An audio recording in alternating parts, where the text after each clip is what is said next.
इस मूवी के स्टार्ट में हमें ये बताया जाता है कि ये दुनिया दो इंसानों की थी, जिनमें एक आम इंसान और दूसरे मैजिशियन यानी के जादूगर थे। जो जादूगरों का किंग था वो आम इंसानों के दरमियान एक वॉर स्टार्ट करता है। इस वॉर में वो अपने मैजिकल क्रिएचर, मॉन्स्टर्स और अपने मैजिकल वेपन्स इस्तेमाल करता है, जिस वजह से आम इंसान उसका मुकाबला नहीं कर पाते। वो जादूगरों का किंग एक एक कर सभी किंग्स को हरा देता है। इसके बाद उसका सामना होता है किंग यूथर से, मगर यूथर किंग की आर्मी भी हारने वाली थी। मगर यूथर के पास एक मैजिकल स्वॉर्ड, एक तलवार थी। उस तलवार के सामने उन जादूगरों का किंग अब टिक नहीं पाता और वो हार जाता है। उसकी पावर्स उस तलवार के सामने कुछ भी नहीं थी, जिसके बाद ये वॉर खत्म हो जाती है। आगे कुछ दिन बाद यूथर का भाई उससे बगावत करता है, क्योंकि यूथर के भाई को उसकी जगह पर किंग बनना था। यूथर का भाई अपनी आर्मी से अपने भाई पर हमला करवाता है। वो ये जानता था जो उसके भाई के पास तलवार है उसके सामने उसकी पावर्स कुछ भी नहीं है। और जिसके बाद किंग यूथर का भाई अपनी वाइफ को सेक्रीफाइस कर देता है, एक डीमन में बदल जाता है।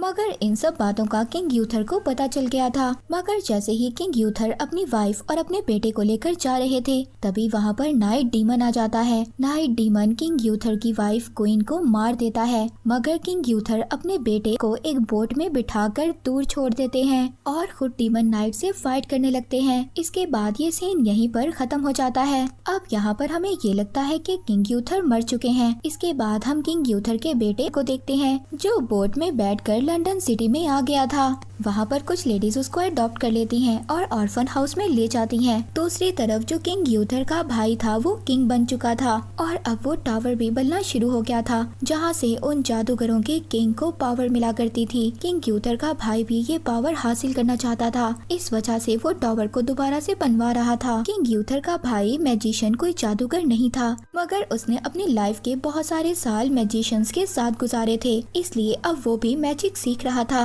ऐसे ही देखते देखते 20 साल गुजर गए थे। किंग यूथर का भाई बहुत ही पावरफुल और बहुत बुरा किंग बन गया था। दूसरी तरफ किंग यूथर का बेटा आर्थर भी बड़ा हो गया था। उसका ज्यादातर बचपन चोर और लुटेरों में गुजरा था, इस वजह से वो बहुत ज्यादा शातिर और चालाक था। मगर वो बहुत ज्यादा जरूरतमंद लोगों की मदद किया करता था और साथ ही साथ छोटे मोटे इलीगल्स काम भी किया करता था। दूसरी तरफ हमें किंग यूथर का भाई दिखाया जाता है। अब उसका टावर भी कंप्लीट हो चुका था, मगर साथ ही उसके कैसल के पास जो नहर थी वो खुश्क हो गई थी। उसके आदमियों को वहाँ पर एक तलवार नजर आती है। वो तलवार एक इंसान के अंदर गड़ी हुई थी जो पत्थर का बना हुआ था। उस तलवार को बहुत सारे लोग निकालने की कोशिश कर रहे थे, मगर वो तलवार किसी से भी नहीं निकल रही थी। इवन के वो तलवार यूथर के भाई से भी नहीं निकलती। अपने आसपास गांव से बहुत सारे लोगों को पकड़वाता है और फिर सबसे बारी बारी ये ट्राई करवाता है कि कौन इस तलवार को निकाल सकेगा। उधर दूसरी तरफ आर्थर की फाइट हो जाती है। यही देखकर सोल्जर अब आर्थर और उसके दोस्तों को भी पकड़ लेते हैं। ये सोल्जर्स इनको उसी बोट में बिठाकर ले जाते हैं। अब आर्थर अपने फादर के कैसल में पहुंच चुका था। यहाँ पर आर्थर को कुछ भी नहीं याद था। आर्थर को जब वो लोग तलवार निकालने के लिए कहते हैं तो आर्थर चुपचाप उस तलवार को निकालने के लिए चला जाता है। आर्थर जैसे ही उस तलवार को पकड़ता है तो उसको अपनी पुरानी जिंदगी के बारे में याद आ रहा था और वो इस तलवार की पावर को भी फील कर सकता था। वो उस तलवार को पत्थर से निकाल लेता है, मगर उस तलवार की पावर्स इतनी ज्यादा थी वो उसको कंट्रोल नहीं कर पाता और बेहोश हो जाता है। अब सबको ये पता चल गया था कि ये यूथर का बेटा आर्थर है। अब उसको सोल्जर्स पकड़कर जेल में ले जाते हैं। आर्थर बॉर्न किंग था। ये पूरा कैसल और यहाँ के सभी लोग उसकी विरासत थे। उसने उस तलवार को पत्थर से निकाला है जो बहुत ज्यादा पावरफुल है। ये खबर हर जगह पर फैल गई थी। लोग बहुत ज्यादा खुश हो रहे थे कि उनका असली किंग मिल गया है और लोगों ने किंग यूथर के भाई के खिलाफ बगावत शुरू कर दी थी। इसके बाद हमें एक लेडी दिखाई जाती है और ये एक जादूगर थी। जेल में आर्थर के पास किंग यूथर का भाई आता है। पब्लिक के सामने ले जाने वाला था। वो आर्थर को धमकाता है और कहता है कि तुमने पब्लिक के सामने ये कहना है कि तुम किंग बनने के लायक नहीं हो, कहना है कि तुम इस तलवार को कंट्रोल नहीं कर सकते और अगर तुमने ऐसा ना किया तो हम तुम्हारे बाकी साथियों को मार देंगे। सभी लोग आर्थर किंग को देखने के लिए आए हुए थे वो बहुत ज्यादा खुश थे। अब उसको कहा जाता है कि वो तलवार उठाकर अपनी पावर्स को दिखाए, मगर आर्थर ऐसा नहीं करता क्योंकि उसने अपने दोस्तों को बचाना था। किंग ग्यूथर का भाई उसको वहाँ पर मारने के ऑर्डर्स दे देता है। तभी वहाँ पर वही मैजिकल लेडी मेज आ जाती है। वो अपनी पावर से सभी जानवरों को अपने कंट्रोल में ले लेती है और किंग ग्यूथर के भाई की आर्मी पर अटैक करवा देती है। उसके बाकी आदमी आर्थर को छुड़वाते हैं और तलवार लेकर नदी में कूद जाते हैं और वहाँ से भाग जाते हैं।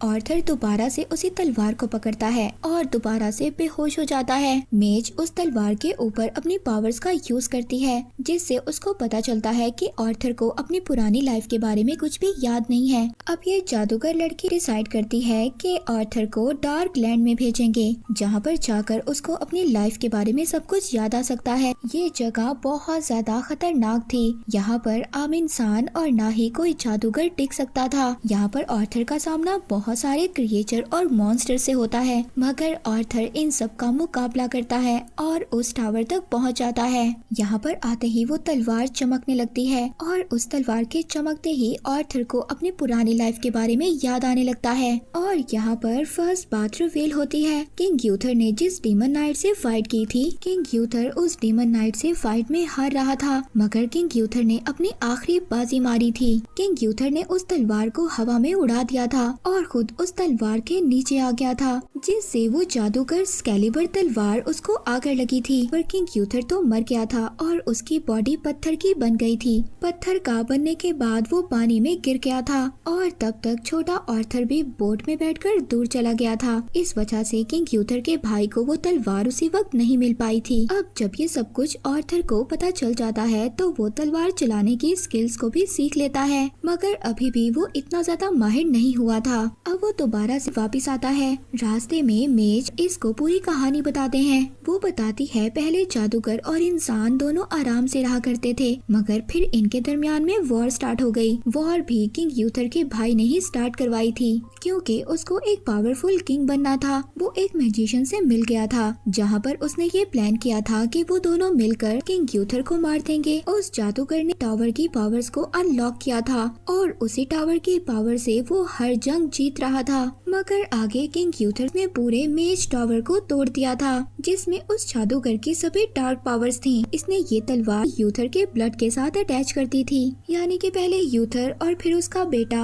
और इससे आगे जो भी इनसे रिलेटेड होंगे उनको ये तलवार मिलेगी। वो लोग ये भी बताते हैं कि ये टावर जितना ज्यादा बड़ा होता जाएगा, किंग यूथर के भाई की पावर्स भी ज्यादा होती जाएंगी और अगर एक बार ये टावर कंप्लीट हो गया तो उसको इस तलवार से रोकना भी मुश्किल होगा। आर्थर और इसके लोग आगे जाकर एक और फैमिली से मिलते हैं। ये फैमिली ब्रिटेन फैमिली की सबसे ज्यादा पावरफुल फैमिली थी। इनके पास बहुत सारे वेपन्स थे, बहुत सारी आर्मी थी। आर्थर यहाँ पर बहुत ही चालाकी से इनको समझाता है कि वो किंग बनने के लिए तैयार है और अब ये लोग भी ये जान चुके थे कि आर्थर ही किंग है और अब इनका मेन प्लान ये था कि उस टावर को कंप्लीट होने से रोकना। आर्थर के कुछ साथी उस जहाज पर चले जाते हैं जहाँ पर उस टावर का रॉ मटेरियल ला रहा था। ये उस जहाज को पूरी तरह से डिस्ट्रॉय कर देते हैं और रास्ता वहाँ पर ब्लॉक कर देते हैं। इसके बाद सिटी में जाकर किंग यूथर के भाई के कैसल को भी आग लगा देते हैं। आर्थर अब यहीं पर अपने फादर के भाई को मारने का प्लान करता है, मगर ये तो आर्थर के लिए सिर्फ एक ट्रैप था, क्योंकि किंग यूथर के भाई को पहले ही पता चल चुका था कि आर्थर और उसके लोग उसको मारने वाले हैं। इसीलिए उसने अपने जैसा ही मिलता जुलता इंसान इस शिप में भेजा था।